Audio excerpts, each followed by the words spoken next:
Видите, зачем же вы тогда отогнали меня? Если бы я был тут, ничего бы не случилось. Но я вас не знала, я думал, что вы тоже. А разве вы теперь меня знаете? Немножко. Вот, например, от чего вы дрожите? О, вы угадали с первого раза, отвечал я в восторге, что моя девушка умница. И это при красоте никогда не мешает. Да, вы с первого взгляда угадали, с кем имеете дело. Точно, я робок с женщиной. Я в волнении, не спорю. Не меньше, как были вы минуту назад, когда этот господин испугал вас. Я в каком-то испуге теперь. Точно сон. А я даже и во сне не гадал, что когда-нибудь буду говорить хоть с какой-нибудь женщиной. Как? Неужели? Да, если рука моя дрожит, то это от того, что никогда еще ее не обхватывала такая хорошенькая, маленькая ручка, как ваша. Я совсем отвык от женщин. То есть я к ним и не привыкал никогда. Я ведь один. Я даже не знаю, как говорить с ними. Вот и теперь не знаю, не сказал ли вам какой-нибудь глупости. Скажите мне прямо. Предупреждаю вас, я не обидчив. Нет, ничего, напротив. Если уж вы требуете, чтобы я была откровенна, так я вам скажу, что женщинам нравится такая робость. А если вы хотите знать больше, то и мне она тоже нравится. И я не отгоню вас от самого себя до самого дома. Вы сделаете со мной, начал я, задыхаясь от восторга, что я тотчас же перестану робеть, и тогда прощай все мои средства. Средства? Какие средства? К чему? Вот это уж дурно. Виноват, не буду, у меня с языка сорвалось. Ну как же вы хотите, чтобы в такую минуту не было желания? Понравится, что ли? Ну да, будьте ради Бога, будьте добры. Посудите, кто я? Ведь вот уже мне 26 лет, а я никого никогда не видел. Ну как же я могу хорошо говорить, ловко и кстати? Вам же будет выгоднее, когда все будет открыто наружу. Я не умею молчать, когда сердце во мне говорит. Ну, да все равно, поверите ли, ни одной женщины никогда, никакого знакомства. И только мечтаю каждый день, чтобы наконец-то когда-нибудь я встречу кого-нибудь. Ах, если бы вы знали, сколько раз я был влюблен таким образом. Ну как же, в кого же? Да не в кого, в идеал, в ту, которая приснится мне. Я создаю в мечтах целые романы. О, вы меня не знаете. Правда, нельзя же без того. Я встречал 2-3 женщин. Ну какие они женщины? Это все такие хозяйки, что... Но я вас насмешу. Я расскажу вам, что несколько раз думал заговорить, так, запросто, с какой-нибудь аристократкой на улице. Разумеется, когда она одна. Заговорить, конечно, робко, почтительно, страстно. Сказать, что погибаю один, чтобы она не отгоняла меня, что нет средств узнать хоть какую-нибудь женщину, внушить ей, что даже в обязанностях женщины не отвергнуть робкой мольбы такого несчастного человека, как я.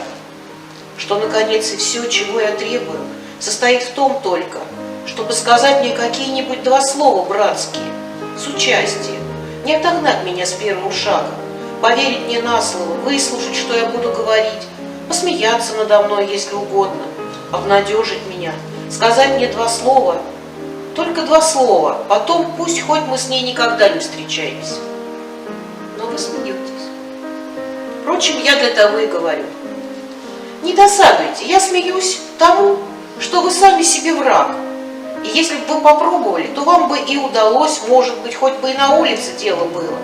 Чем проще, тем лучше. Ни одна добрая женщина, если только она не глупа или особенно не сердита на что-нибудь в ту минуту, не решилась бы отослать вас без этих 2 слов, которые вы так робко выдавливаете, вымаливаете. Впрочем, что я? Конечно, приняла бы вас за сумасшедшего. Я ведь судила по себе. Сама-то я много знаю, как люди на свете живут. «О, благодарю вас!» – закричал я. «Вы не знаете, что вы для меня теперь сделали». «Хорошо, хорошо. Но скажите мне, почему вы узнали, что я такая женщина, с которой вы считали достойной внимания и дружбы? Одним словом, не хозяйка, как вы называете. Почему вы решились подойти ко мне?» Почему, почему? Но вы были одни. Тот господин был слишком смел.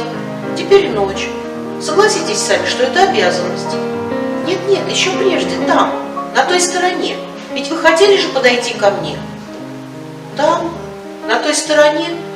Но я, право, не знаю, как отвечать. Я боюсь. Знаете ли, я сегодня был счастлив. Я шел, пел, я был за городом. Со мной еще никогда не бывало таких счастливых минут. Вы... Мне, может быть, показалось. Ну, простите меня, если я напомню. Мне показалось, что вы плакали. И я не мог слышать это. У меня стеснилось сердце. О, Боже мой! Ну, да неужели же я не мог потосковать об вас? Неужели же был грех почувствовать к вам братское сострадание? Извините, я сказал сострадание. Ну да, одним словом.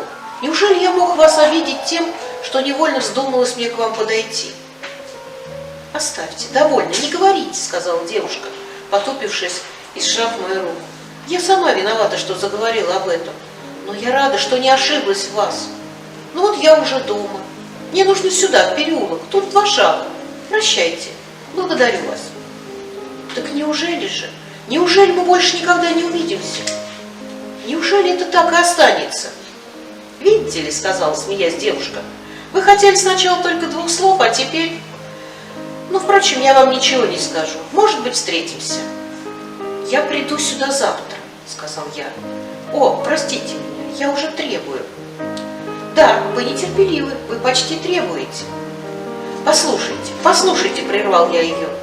Простите, если я вам скажу опять что-нибудь такое. Ну вот что, я не могу не прийти сюда завтра. Я мечтатель. У меня так мало действительной жизни, что я такие минуты, как эту, как теперь, считаю так редко, что не весь год. Я непременно приду сюда завтра, именно сюда, на это же место, именно в этот час, и буду счастлив, припоминая вчерашнее. Уже это место мне просто мило. У меня уже есть такие 2-3 места в Петербурге. Я даже 1 раз заплакал от воспоминания, как вы. Почем знать, может быть, и вы тому назад 10 минут плакали от воспоминания. Ну, простите меня, я опять забылся. Вы, может быть, когда-нибудь были здесь особенно счастливы. Хорошо, сказала девушка. Я, пожалуй, приду сюда завтра. Тоже в 10 часов. Вижу, что я уже не могу вам запретить. Вот в чем дело. Мне нужно быть здесь. Не подумайте, чтобы я вам назначала свидание. Я предупреждаю вас, мне нужно быть здесь для себя. Ну вот, ну уж я вам прямо скажу, это будет ничего, если и вы придете. Во-первых, могут быть опять неприятности, как сегодня, но это в сторону. Одним словом, мне просто хотелось бы вас видеть, чтобы сказать вам 2 слова. Только видите ли, вы не осудите меня теперь. Не подумайте, что я так легко назначаю свидание. Я бы и назначила, если бы. Но пусть это будет моя тайна. Только вперед уговор. Уговор? Говорите, скажите все заранее, я на все согласен, на все готов, вскричал я в восторге. Я отвечаю за себя, буду послушен, почтителен. Вы меня знаете. Именно от того, что знаю вас и приглашаю вас завтра, сказала, смеясь девушка. Я вас совершенно знаю. Но смотрите, приходите с условием. Во-первых, только будьте добры, исполните, что я попрошу. Видите, я говорю откровенно. Не влюбляйтесь в меня. Это нельзя, уверяю вас. Но дружбу я готова. Вот вам рука моя. А влюбляться нельзя, прошу вас. Клянусь вам, закричал я, схватив ее ручку. Полноте, не клянитесь. Я ведь знаю, что вы способны вспыхнуть, как порох. Не осуждайте меня, если я так говорю. Если бы вы знали. У меня тоже никого нет, с кем бы мне можно было слово сказать, у кого бы совета спросить. Конечно, не на улице же искать советников. Да вы исключение. Я вас так знаю, как будто мы уже 20 лет были друзьями. Не правда ли? Вы не измените. Увидите. Только я не знаю, как уж я доживу, хотя сутки. Спите покрепче. доброй ночи. И помните, что я вам уже верилась. Но вы так хорошо воскликнули давеча. Неужели ж давать отчет в каждом чувстве, даже в братском сочувствии? Знаете ли, это было так хорошо сказано, что у меня тотчас же мелькнула мысль довериться вам. Ради Бога, но в чем? Что? До завтра. Пусть это будет пока без тайны. Тем лучше для вас. Хоть издали будет на роман похоже. Может быть, я вам завтра же скажу, а может быть, нет. Я еще с вами наперед поговорю. Мы познакомимся получше. О, да я вам завтра все расскажу о себе. Ну что это? Точность чудо со мной совершается. Где я? Боже мой! Ну скажите, неужели вы недовольны тем, что рассердились, как бы сделала другая? Не отогнали меня в самом начале? 2 минуты, и вы сделаете меня навсегда счастливым. Да, счастливым. Почем знать, может быть, вы меня с собой помирили, разрешили мои сомнения. Может быть, на меня находят такие минуты? Ну, да я вам завтра все расскажу. Вы все узнаете, все. Хорошо, принимаю, вы и начнете. Согласен. До свидания. До свидания. И мы расстались. Я ходил всю ночь. Я не мог решиться воротиться домой. Я был так счастлив. До завтра.